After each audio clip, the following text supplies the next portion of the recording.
Sahabat setia Gowor yang dikasihi Tuhan, Shalom. Hari ini adalah Selasa 4 November 2025. Hari ini kita merayakan peringatan wajib Santo Carolus Borromeus, Uskup. Carolus Borromeus lahir di Arona, Lombardia pada tanggal 2 Oktober tahun 1538. Carolus berasal dari kalangan keluarga bangsawan. Ia adalah seorang anak yang sangat-sangat cerdas. Pada usia 21 tahun, ia lulus dengan predikat magna cum laude untuk jurusan hukum sipil dan hukum gereja. Ia ditabiskan pada tanggal 7 Desember tahun 1563 dan kemudian diangkat menjadi Uskup Agung Milan. Kardinal dan sekretaris negara, luar biasa. Sebagai seorang uskup, ia menghayati hidup miskin dan sederhana. Ia adalah seorang teolog yang berperan aktif dalam melawan gerakan reformasi protestantisme. Kepada para imamnya, Uskup Carolus mengajarkan demikian. Jagailah dirimu pertama-tama agar hidup dan perbuatanmu sendiri merupakan sebuah ajaran.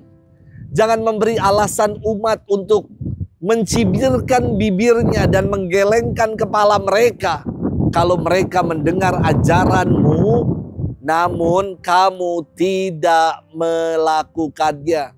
Kamu hanya mengajarkan tetapi tidak melakukan, malah berbuat yang sebaliknya.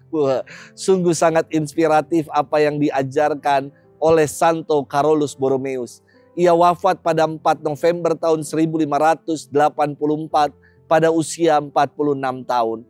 Hari ini kita akan bersama-sama merenungkan firman Tuhan yang diambil dari Injil Lukas 14 ayat 15 sampai dengan 24. Kita siapkan hati kita. Haleluya, haleluya, haleluya. Datanglah kepadaku semua yang letih lesu dan berbeban berat. Aku akan memberi kelegaan kepada kalian. Haleluya, haleluya, haleluya. Tuhan bersamamu dan bersama rohmu.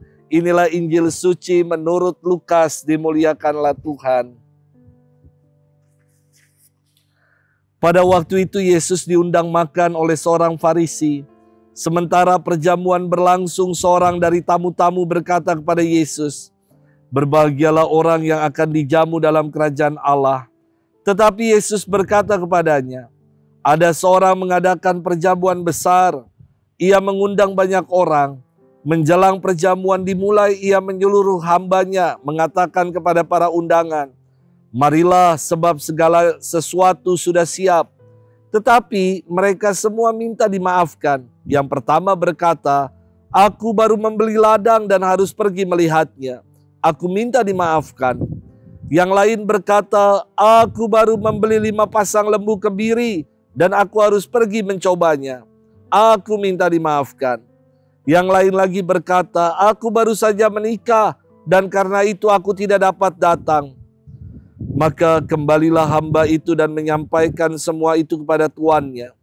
Lalu murkalah tuan rumah itu dan berkata kepada hambanya, 'Pergilah segera ke segala jalan dan lorong-lorong kota, dan bawalah kemari orang-orang miskin dan cacat, orang-orang buta dan lumpuh.' Kemudian hamba itu melaporkan, 'Tuan, apa yang Tuan perintahkan sudah dilaksanakan. Sekalipun demikian masih ada tempat.' Maka Tuan itu berkata, 'Pergilah ke semua jalan dan persimpangan, dan paksalah orang-orang yang ada di situ masuk, karena rumahku harus penuh. Sebab aku berkata kepadamu, tidak ada seorang pun dari para undangan itu akan menikmati jamuanku.'" Demikianlah sabda Tuhan. Terpujilah Kristus. Sahabat setia Gowor yang dikasihi Tuhan, Shalom. Zaman sekarang buat saya inovatif dan keren. Kalau zaman dulu ya, undangan-undangan itu masih dicetak. Kita terima undangan tebal-tebal, semakin tebal semakin keren. Kini undangan-undangan saya kira bentuknya lebih keren, yakni e-invitation. atau undangan elektronik. Dikirimnya melalui WhatsApp ya. Dan berbasis web base ya. Saya sering mendapatkan e-invitation nganten yang bagus sekali. Ada foto mempelainya, ada lagu, detail acara, juga ada countdown-nya. Sudah berapa hari lagi, berkurang. Keren sekali ya. Sangat-sangat kreatif. Dan di dalam undangan itu senantiasa ada reservasi atau konfirmasi kedatangan. Saya kira ini baik sekali. Supaya apa yang disiapkan tidak mubazir. Supaya bisa diperkirakan tamu yang akan datang. Dan disiapkan konsumsi secukupnya, tidak berlebih-lebihan. Di Kuskupan Agung Jakarta, paroki-paroki juga kalau ada pertemuan senantiasa meminta yang namanya konfirmasi kehadiran agar konsumsi yang disiapkan tidak kurang atau juga tidak berlebih-lebihan. Sahabat setia gower yang dikasihi Tuhan, judul dalam perikop firman Tuhan hari ini sangat bagus. Perikop ini diberikan judul perumpamaan tentang orang-orang yang berdalih. Mari kita cermati apa itu makna dalih. Dalih artinya cari-cari alasan untuk membenarkan suatu perbuatan. Tentu sikap ini tidak benar karena hanya cari-cari alasan atau cari-cari pembenaran yang sebenarnya menunjukkan sikap enggan untuk memenuhi undangan. Dalam firman hari ini ada 3 dalih yang dikemukakan atas undangan datang ke perjamuan. Yakni 1, mau pergi ke ladang. 2, baru beli lembu. 3, baru kawin. 3 dalih ini menjadi gambaran kita yang sibuk dengan urusan-urusan keduniaan. Sehingga kita enggan untuk datang dalam perjamuan Tuhan, memenuhi undangan Tuhan. Ekaristi itu adalah undangan Tuhan kepada kita. Namun rasanya banyak dalih yang menunjukkan keengganan kita untuk menghadiri perjamuan Tuhan. Padahal ke tempat hangout, ke shopping mall, jalan-jalan bisa kita buat dan lakukan.